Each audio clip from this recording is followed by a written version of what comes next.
On the 11th of June 2025, when the matter came up for hearing, the prosecution made an application to have the charges withdrawn pursuant to Section 87A of the CPC. The basis of the application was a letter from the ODPP dated the 14th of May 2025, indicating there were two petitions in the High Court for insolvency, being petitions number E012 of 2019 and E008 of 2019, wherein the issues under investigation herein were to be canvassed, and according to the prosecution, there was no criminal culpability on the part of the accused person, and the matters herein it required civil redress. The application was vehemently opposed by counsel watching brief for the victim, Mr. Mwangi, who maintained that the ODPP was abusing its powers under Article 157 of the Constitution. According to counsel, there was an elaborate process before a decision to charge is arrived at, and it's not clear why the ODPP was changing tact. Counsel told the court that on the 30th of January 2024, a similar groundless application had been made, which led to the discontinuance of charges against a third accused person, who in fact conspired with the first accused person to commit the offences herein. Counsel informed the court that on the 9th of June 2025, the prosecution had conducted a pre-trial with the witnesses who were in court and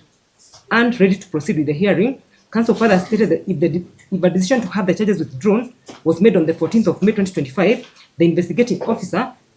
ought to have communicated this position to the complainant, who had the right to be informed and given reasons for the withdrawal. Counsel maintained the ODPP was abusing the court process and misusing its powers to defeat justice, since the case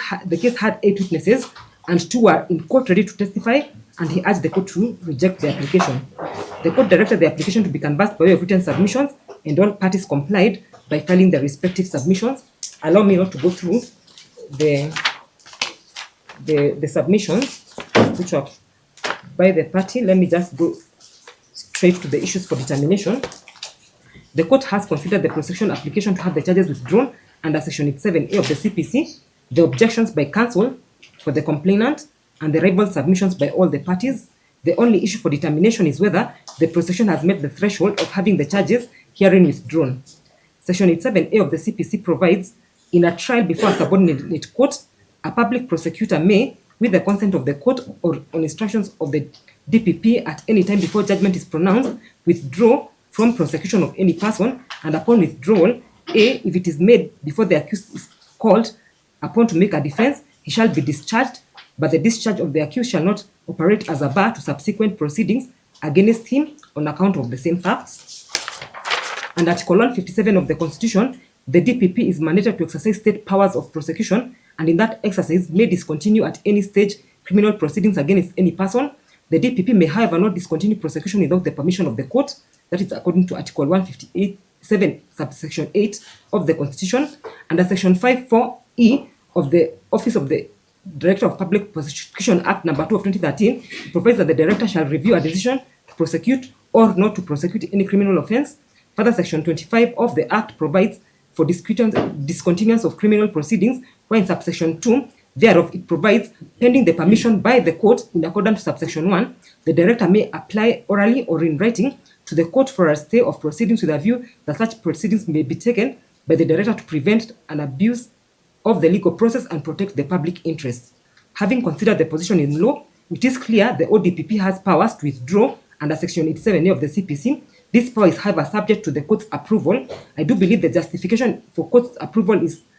it is the court's business to control the prosecution where the prosecutor acts improperly or not in the interest of justice, or acts beyond his powers vested by the Constitution by carrying out arbitrarily objective under the guise of discharging the function of the office of the prosecutor. In the case of Republic versus Stanley Kihiko, Justice Richard Mongo observed, Section 87A does not give the ODPP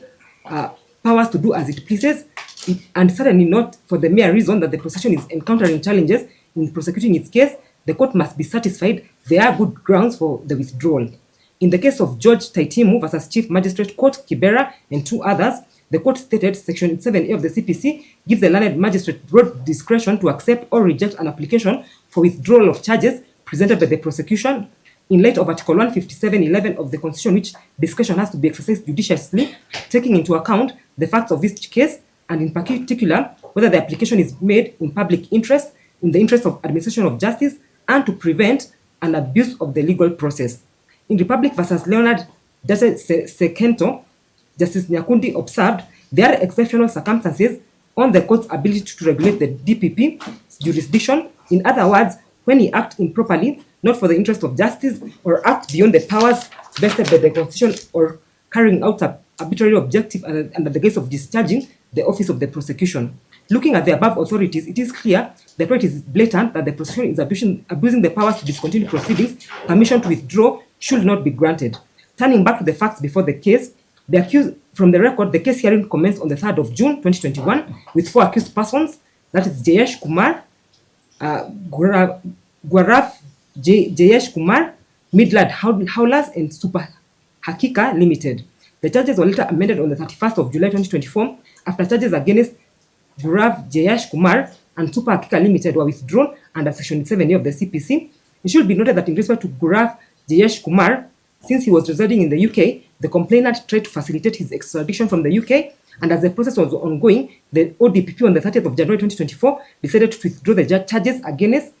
Gaurav, Jayesh, Kumar under Section 7A of the CPC. The reason for the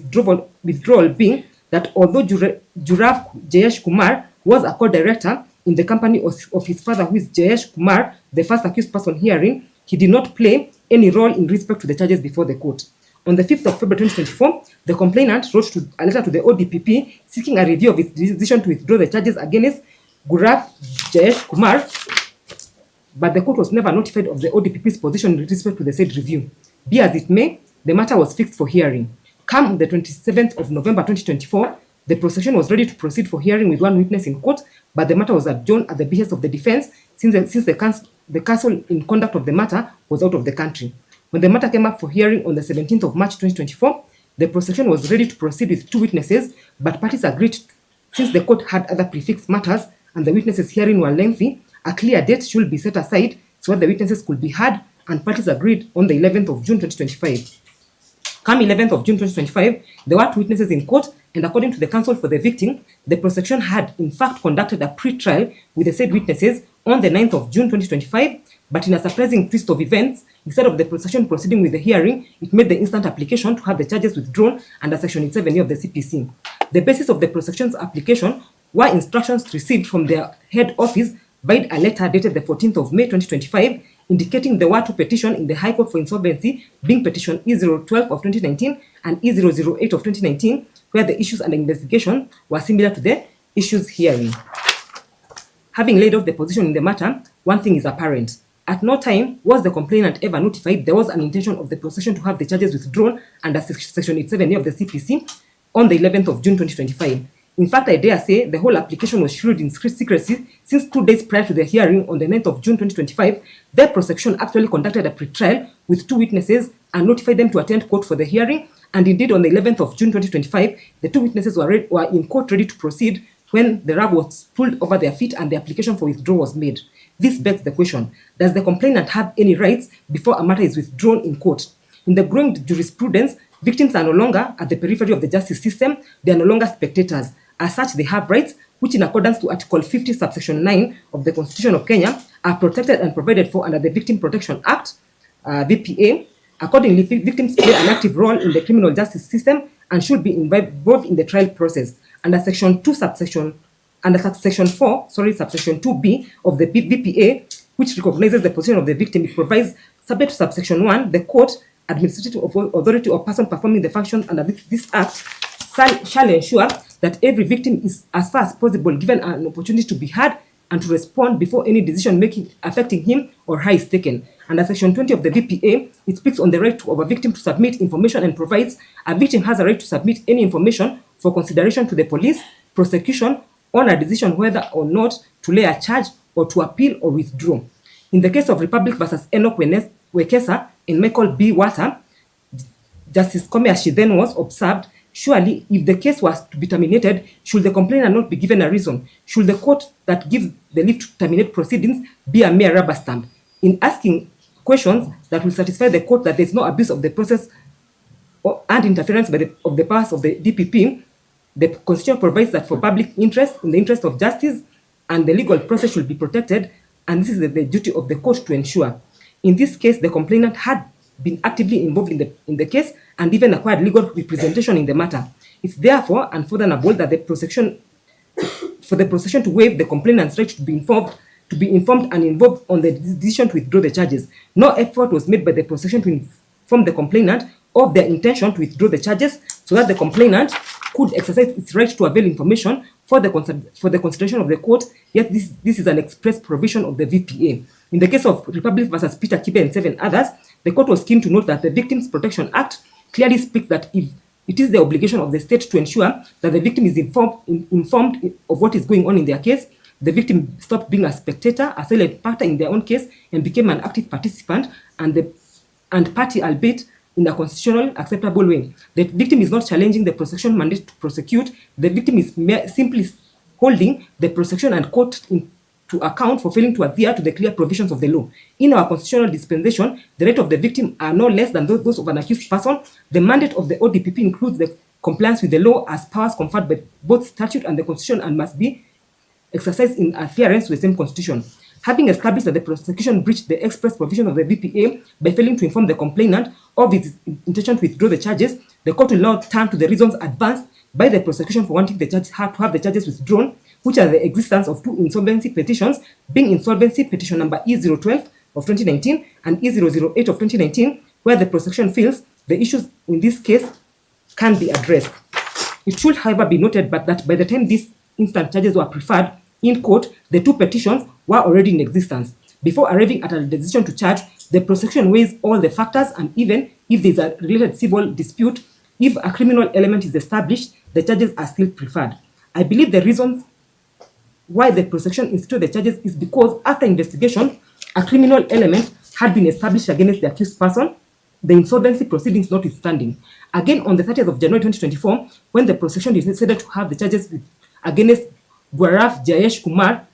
withdrawn, it maintained that the charges against the accused person herein, since there was evidence of the accused person's criminal culpability. The criminal culpability can therefore not be extinguished by the fact that there were insolvency proceedings which were instituted way before these proceedings. Under Section 193A of the CPC provides, notwithstanding the provisions of any other written law, the fact that any matter in issue in any criminal proceedings is also directly or substantially in issue in any pending civil proceeding shall not be a ground for any stay, prohibition, or delay of criminal proceedings. In the case of James Mutisia and others versus Alfaya, Chamwanga, Munalo, and 2 others, the court held the fact that there exists civil proceedings emanating from the same subject matter is not a bar to institution and continuation of criminal proceedings. Similarly, in the case of Alfred Limitil Lisiba versus Pethard Punk and 2 others, the court observed the conclusion that one can draw from Section 193A of the CPC is that both civil and criminal jurisdiction can run parallel to each other, and neither can stand in the way of the other unless either of them is being employed to perpetuate ulterior motives or generally to abuse the due process of the court in whatever manner. In the present case, the prosecution has failed to demonstrate that the application for withdrawal has been made for public interest, in the interest of administration of justice, and to prevent an abuse of the legal process. In this case, there is a complainant who maintains having sufficient evidence to establish criminal culpability on the part of the accused, and we also have witnesses who are ready to testify. The court believes the manner in which the application for withdrawal was made, it is in fact the prosecution which is abusing its powers and abusing the court process. In the case of Republic versus Fahim Salid, Justice Muya asked, was the magistrate's court supposed to be a rubber stamp? Or the magistrate ought to interrogate the reasons given by the DPP to so as to satisfy himself as to whether they answer the threshold as set in the Constitution, and in particular section Article 157(11) when it comes to withdrawal. In the same vein, having interrogated the reasons advanced by the prosecution, I find the application by the prosecution to have the charges withdrawn under Section 87A is mischievous and not made in the interest of justice. It's for this reason I proceed to decline the application by the prosecution to have the charges withdrawn under Section 87A of the CPC, and I direct the matter to proceed for hearing on merit to allow the court to make a just determination if any criminal culpability has been established on the part of the accused person or not.